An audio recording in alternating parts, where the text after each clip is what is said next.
Wednesday, August 22nd, 2018, Monaco 64, home of alternative economics and contrarian views. So is the dollar rally over? Over the last few days, the dollar has turned around from a high just below 97 on the dollar index on the 15th of August, which ironically was the 47th anniversary of the temporary suspension of the convertibility of the dollar into gold announced by President Nixon. And yesterday the dollar dumped lower down to a low of 95.07. I want to talk about the markets as usual, of course, see where we are, but also about some of the headlines that have been coming out. Another one to do with the dollar, which I think is very important. It's about Germany. One of the headlines from yesterday is Germany calls for a global payment system independent of the US. I think that's very significant, almost as significant as the Chinese beginning their Petro-Yuan oil contract back in March. This is big news in my opinion. The other one, of course, is one that came late yesterday in the afternoon in the US, evening in the UK, and it's about President Trump and his lawyer. Reading the headlines in the mainstream media, it looks really bad for President Trump. New York Times says Cohen pleads guilty, implicating president. A Wall Street Journal says in pleading guilty, Cohen implicates president. Washington Post, Cohen pleads guilty, says he coordinated with Trump to pay off women and influence election. And then you go into InfoWars, and there's not much about it. There's a video with Owen Schroyer and Roger Stone talking about it. They don't seem to think it's that important. Roger Stone says that the building up of Russiagate by the previous administration is a lot more serious. So what to believe? Well, I honestly don't know. Am I saying I believe the mainstream media? Well, I'm not sure. But the headlines seem quite incriminating. We'll have to see. So this civil war between the Trump administration and the deep state continues. So that's not good. Maybe that's why also the dollar's come down, or maybe it's just cycles. The dollar had rallied quite a bit the last few months, and things never go up or down in a straight line. So I think those are important to look at. And so before I go into the Germany story, I'll look and see what the markets are doing this morning. It's 8:44 a.m. London. So here we are. Yesterday, of course, the dollar moved down quite sharply, as I said earlier. Gold did well, but should have done better, in my opinion. But gold and the dollar, sometimes there is a lag. It doesn't move completely. They don't move completely. How can I say? The relationship isn't there all the time. Of course, there could have been some manipulation, but I think it would be difficult to keep gold from going back higher, and silver if the dollar really has, if we really have seen a false breakout in the dollar. And we'll look at some charts of the dollar index in a minute after we go through the prices. So right now, spot gold is at $11.93, down $2.50. Range has been $11.92.50 to $11.98 overnight. So they're still capping the gold price here below 1,200. Silver's down 6, $14.71. Range has been $14.70 to $14.83. Yeah, silver hasn't been doing very well of late, even though gold has rebounded quite well. Silver seems to be a bit under control by the powers that be, I would say. The Dow is down 65. So There was talk yesterday about when this headline came out about the Trump lawyer, Cohen, that you know, the markets came off after that, but it's truly insignificant. 65 points in the Dow. It's not really that much. We're at 25,756. We have been a lot lower. We were down at 25,678. So we were down almost 150 overnight at one point.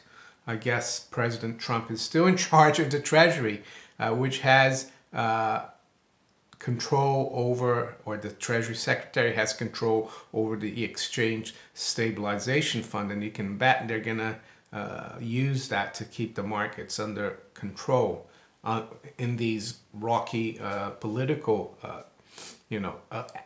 environment. S&P down 0.25% as well, 28.54. It was down 0.5% earlier, so it's rebounded as well. The Nasdaq 100 down 25, or 1/3%.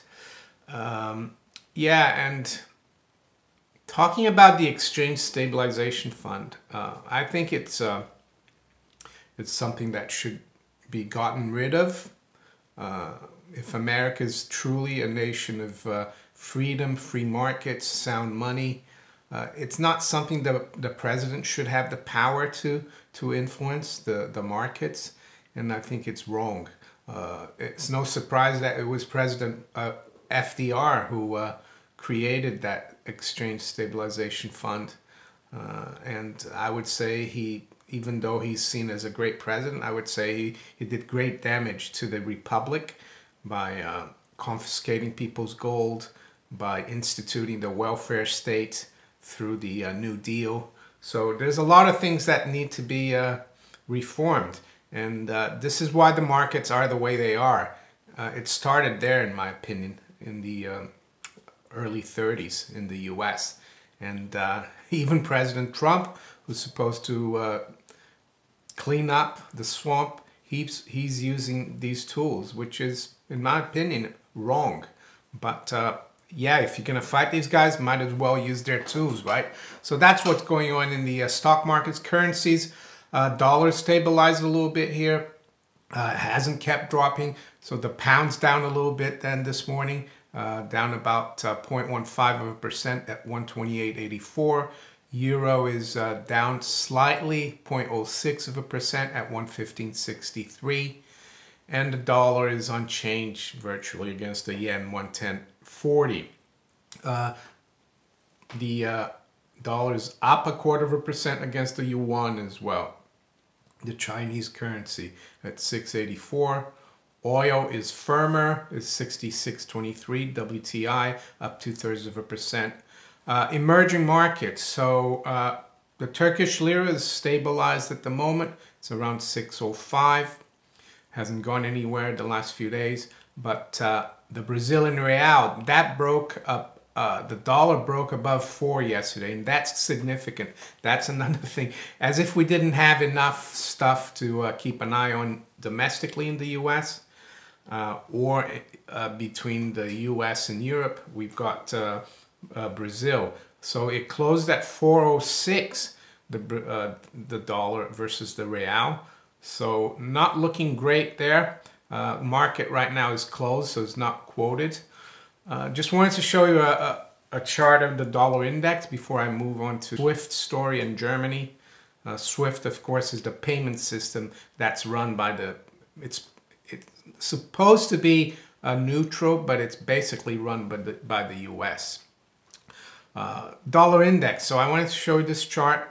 You can see how we bottomed earlier this year.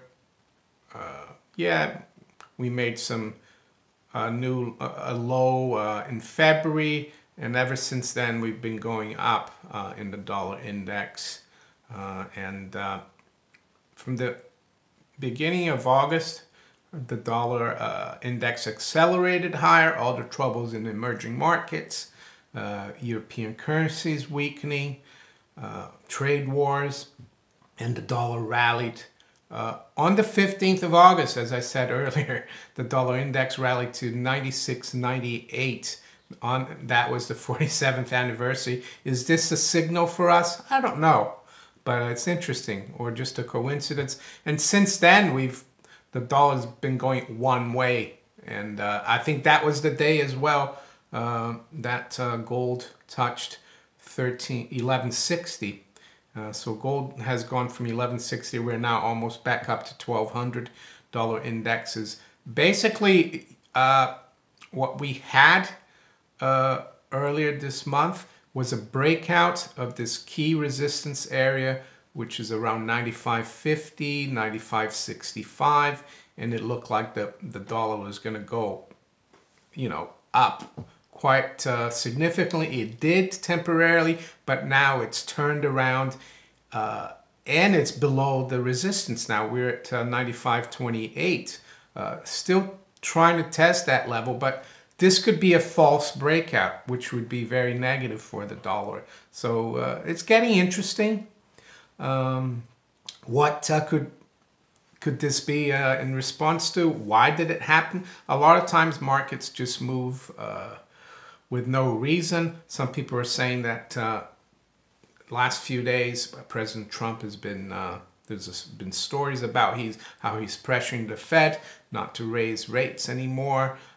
Yesterday there was a Fed governor or board member, I think I'm not sure, Kaplan. He said they're still going to raise rates at least 3 or maybe even 4 times in the next year or so. That would take rates to probably around 3%, the Fed funds, just thereabouts. And with the 10-year around 285, that would invert the curve, or maybe we should expect 10-year yields to go higher. I don't know, but that's the dollar. So the Cohen story, as I said, reading the mainstream media, it looks like really bad for President Trump, as I said earlier. And it just goes to show that the war between the deep state and President Trump is accelerating. Could we even see some kind of false flag event by the Trump administration to put all this on the side, to like bury the news of Cohen? It's a possibility, and it's a dangerous situation, I would say. As I said earlier, President Trump doesn't mind using the tools of the deep state to try to defeat them. So I think we need to be on the lookout for that. And that's what I get from this story.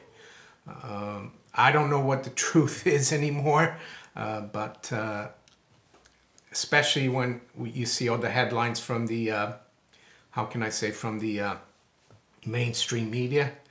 I mean, Trump has countered. The Telegraph says, what we're doing is winning. Trump shrugs off bombshell admission from his ex-lawyer and Manafort conviction. So we'll have to wait and see about that. So the big news that I thought, in my opinion, was the most important news for the markets yesterday was this story about Germany. The foreign minister of Germany, Heiko Maas, wrote an article or an editorial in the Handelsblatt. That's like the FT version of Germany. It's a financial market paper. And as Zero Hedge says, Germany calls for a global payment system independent of the US. The US really controls the SWIFT system, even though it's based in Belgium. So this is what Mr. Moss says. Europe should not allow the US to act over our heads and at our expense. For that reason, it's essential that we strengthen European autonomy by establishing payment channels that are independent of the US, creating a European monetary fund, and building up independent SWIFT systems, he wrote, cited by the FT, he wrote in the Handelsblatt. And it's interesting because I think last week President Putin met with Chancellor Merkel, and we all know that Russia is building, is trying to develop its own kind of SWIFT system. So this, even though if you read this article, which I'll put in the description, it shows that a lot of European companies are respecting the sanctions by the US, even though the EU has said it's illegal to respect these sanctions. But it's difficult to prove that they're buckling down under pressure just because they're canceling contracts with Iran or not doing potential business with Iran. And why are European companies doing that? Well, because they would lose a lot more by being shut out from the US markets than doing business with Iran. So there's still this factor, but I would say it's very important because Germany has been one of the pillars of the economic order, as Jacob Rothschild says. After World War II, Germany is still a powerhouse economy. Germany has had sound money up until a certain extent, the Deutschmark.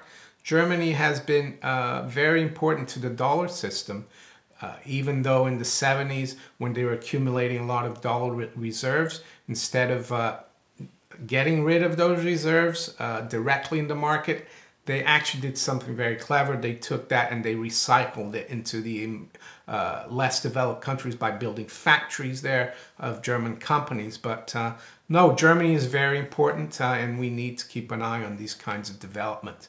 It's not just the Chinese and the Russians. It looks like the Europeans are getting sick and tired of this. But at the same time, they can't really pull the plug on the US very quickly. If you enjoyed this video, please like, share it, subscribe to my channel if you haven't yet. You can also follow me on Steemit, DTube, and on Twitter. And I'd like to thank everyone for their donations and support of the channel.